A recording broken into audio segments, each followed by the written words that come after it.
Welcome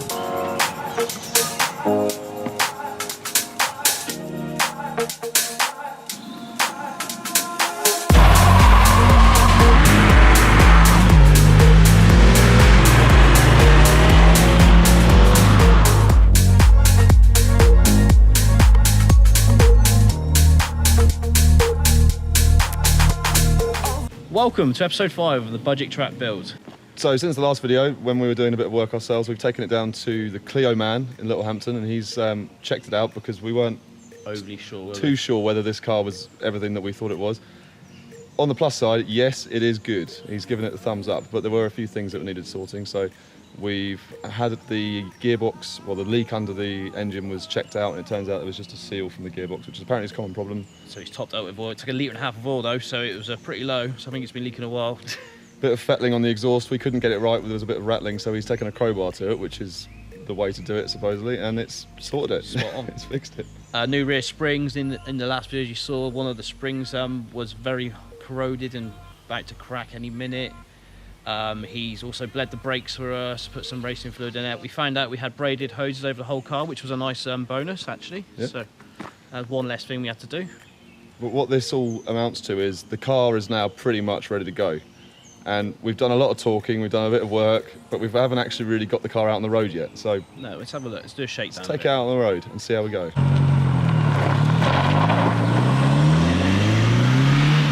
Here we are then, Ash. It's running, you're in the driver's seat, we've got twisty roads. What's this thing like? Oh, to be fair, I've only really driven it when it's broken, so it's actually quite nice.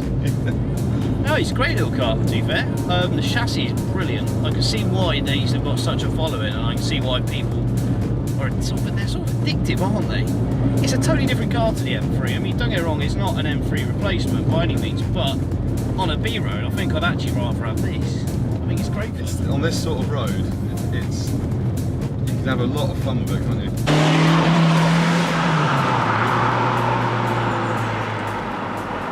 You can chuck it in, you can trust it. Well, sort of. I don't trust the tyres too much. Well, yeah. To a point. I mean, we're not going mental, but we're just... But the chassis is great, you can feel the chassis. And that's kind of the point of the car, is you can have a lot of fun within the speed limits, really. Like, there's no, you don't need to be pushing it.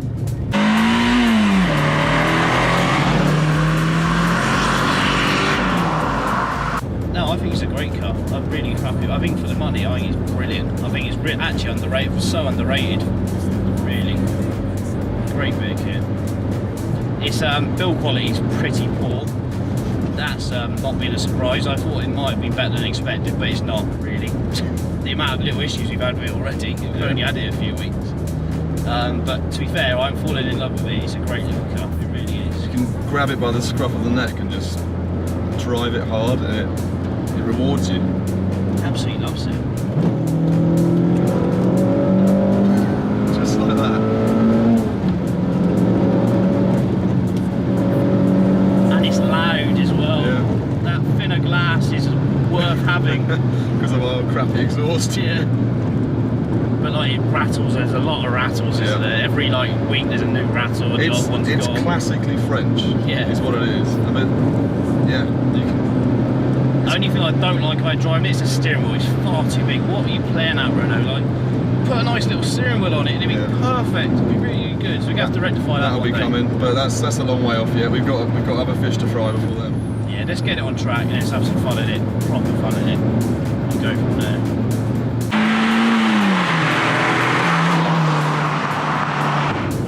But the brakes feel really good, to be fair. Now we've had that fluid changed. It's they're really, really good.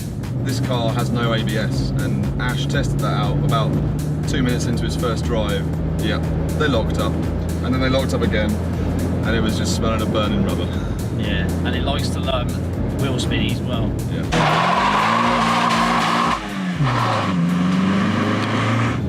Definitely. But that's down to poor tyres and poor throttle control on my behalf. That gearbox, mate, is making all the difference. If you've got a 172, 182, whatever, I highly recommend the Powerflex dog bone bushes. They are brilliant. The gear shift now is a lot tighter. It's great. It really is great. Just just wants to be driven hard, doesn't it?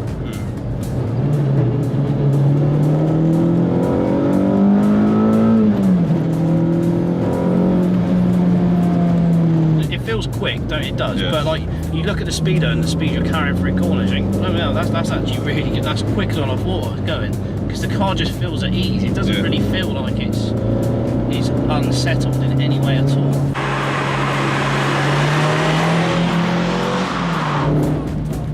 I think though it'd be one of those cars that once we've had it a while, that you really will be able to extract the most out of it. Yeah, get some good tyres on it. Definitely, and you have faith in it as well. And you know what the limit is like on it. You know that the brakes are going to lock up if you just slam them on, so you just drive it to compensate that, don't you?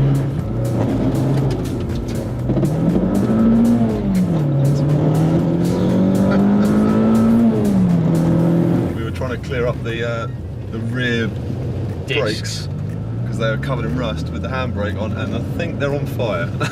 There was smoke pouring out of it. They can smell it. It smells disgusting. Is it alright? Well, I don't know. I'll see.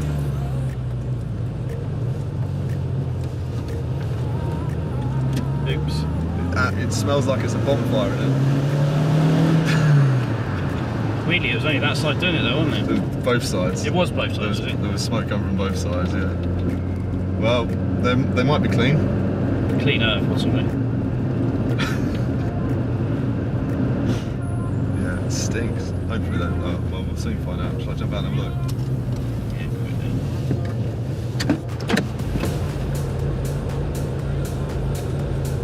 Yeah, all good? They're alright. They're clean. Is it actually cleaned then? Yeah. It has? Yeah. Brilliant.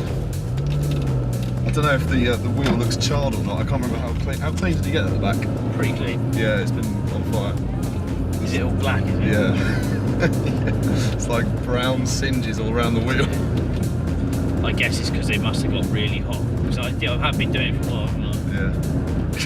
As long as it's cleaned them up though. It's cleaned them, but there's a downside to it, yeah. So basically that's what would happen if you overcut the brakes on track. It would just do that. But obviously all round. Although it probably wouldn't do the rear so far. No. That's the problem. That's why the disc is so bad, is because the rear brakes this car basically do nothing. Continue on A25 miles. So the red line's only 1,000 difference between this and the M3. This pulls that quick. Yeah, it does get there, doesn't it? It loves to rev. That's this party piece is the revving. It's the engine really. It just goes. Granted, it's like a roller skate around the corners. It just sticks, but the way that it wants to rev is something else. It just before you know it, you're at the red line and you have to be changing up, and then you're at the next red line, and before that, after that, you're stupid speed, and it takes you by surprise that it's got such an aggressive character. Yeah, because in there it's running a Clio, isn't it? Yeah.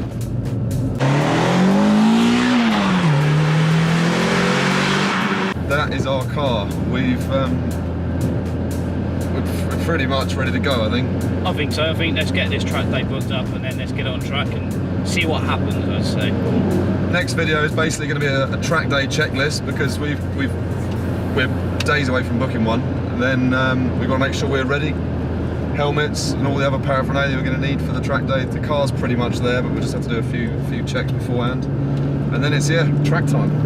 Let's go. Let's have some fun. Yeah, so we'll see you again. See you next time, guys. Thanks for watching. Cheers.